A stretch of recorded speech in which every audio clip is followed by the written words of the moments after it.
From the perspective of business cases, which approach that is appropriate for your organization really is a very unique case-by-case situation where it's really looking at the degree of change and it's a risk management exercise.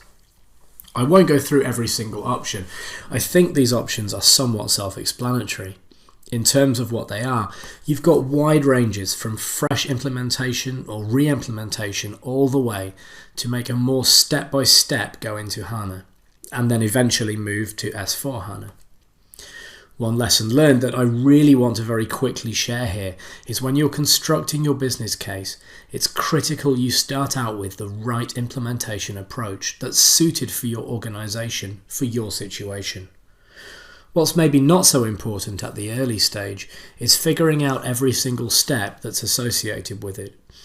At least I recently worked with a client who just could not help themselves in terms of getting into detail, and then it started going a little sideways in time. So try to cover off every technical question, every business question, and rather than focusing on the task at hand, which is to build a business case for people for all projects and launch the project successfully based on it. So to help you avoid getting into those traps, I've laid out a series of questions you may want to think through as you start to formulate your business case. It really starts with a business perspective. What are the reasons you're going? You want a next generation? What are the business drivers? Where are the benefits? Later on in this video, I'm going to take us a little bit into how we go about identifying the next set of questions. You know, what kind of risk, what level of change your organization is able to go through. There's always going to be competing priorities, and being able to balance that will be very important.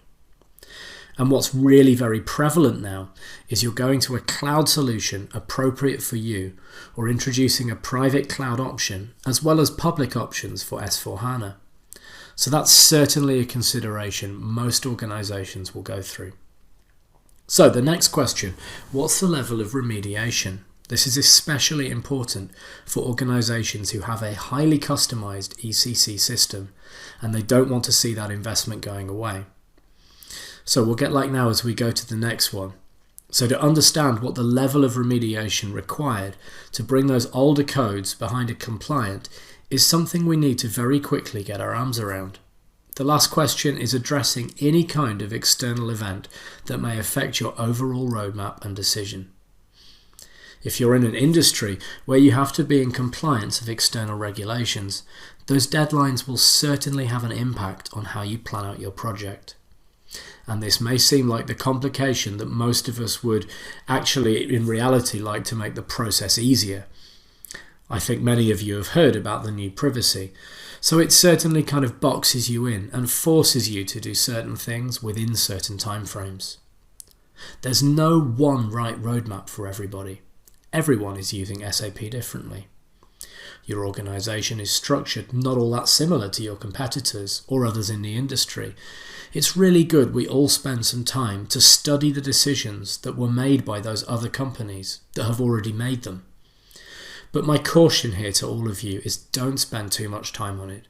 Take the lessons learned and move forward and really focus on what your business and your organization needs are, how your SAP system is supporting your business and your strategy. Your company's strategy certainly will be somewhat unique and different from all your competitors. So, the decisions made by others are not necessarily going to resonate. Your organization, it's more than just your ERP system. And the implementation roadmap should reflect that you need to consider there are new skills you're going to be acquiring. What's the effect? How do you go about supporting the system? You have to consider how the new business processes or the new functionalities would affect the users, what kind of training may be required. So it really needs to be a fully comprehensive, well-rounded roadmap to address all of that. And lastly, just repeating what I've already said before regarding external compliance and regulation, that's something certainly you'll need to consider as you build up your map. I hope in these next few slides to share with you an approach to building a business case for S4HANA. So, I like this chart, first of all, just to help present the concept of the business case. So, what we have here is a time-based model. And you typically include a financial analyst on the team to help build this model out, most likely to be an Excel-based model. But if you think about it, if you have any capital investment, you have a series of inflows which are above the line, the central axis and central sciences, and you have a series of outflows. And then over time, we have the vertical bars representing the periods that would typically go over the years. And I'd say a 5-year model, normally a 10-year model is a huge investment, and S4HANA, longer is appropriate. If we take a look at the outflows first of all, period 0 is where we incur the bulk of those costs. So the largest box in the middle, that's the capital costs. And included in these costs would be our software licensing, perhaps system integration costs from the provider, like yourselves, for example, then maybe customization costs involved. And if you're able to stick to the standard, then you'll have lower costs. But don't forget change management costs, stakeholder alignment, and so on. And there may be some backfill costs as well. Alongside the capital costs will be ongoing. So HANA costs, you'll be incurring software maintenance and perhaps some hosting costs, hardware maintenance, application support, and there may be a few others. So again, period 0 is where the capital costs go out.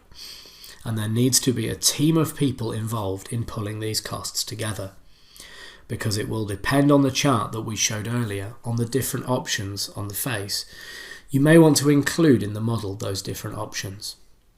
Now let's take a look at the business benefits, which are the categories of groupings for the inflows coming in.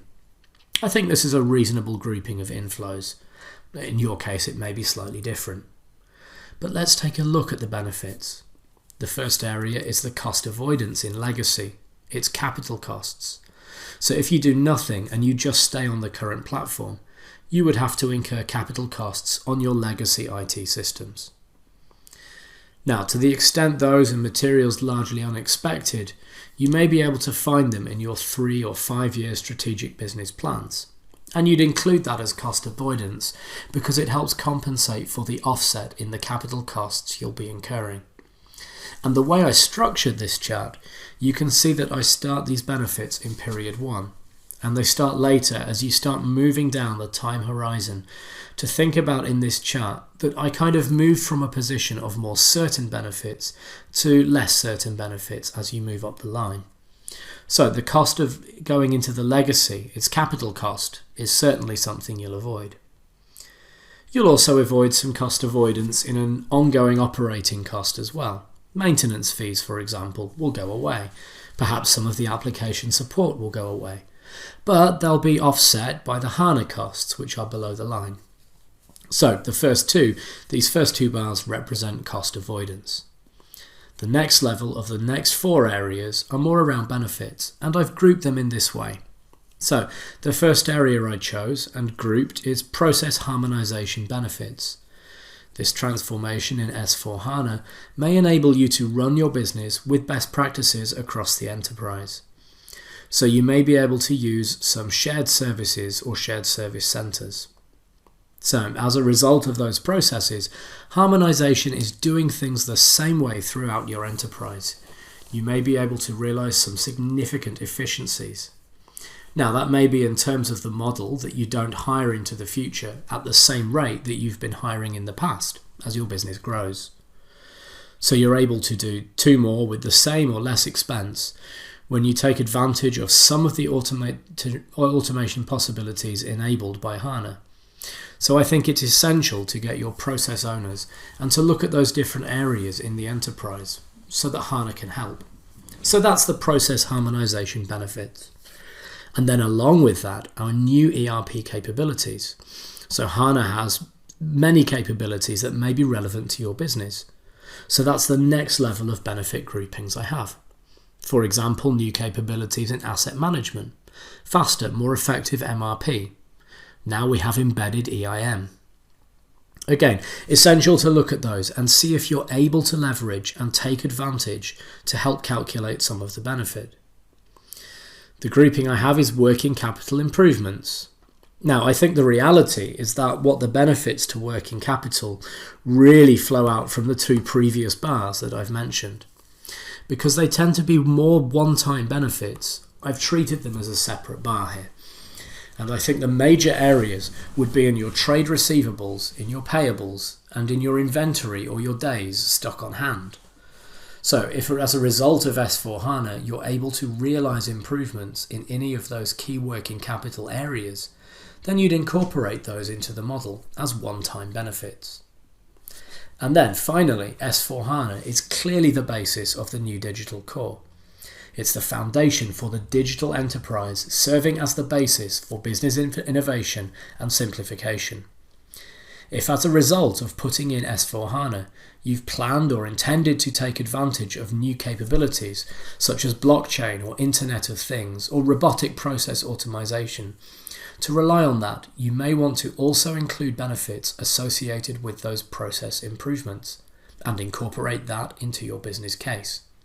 So, just to summarise on this slide then, this is an abstract model of a way of thinking about cost categories and benefit categories.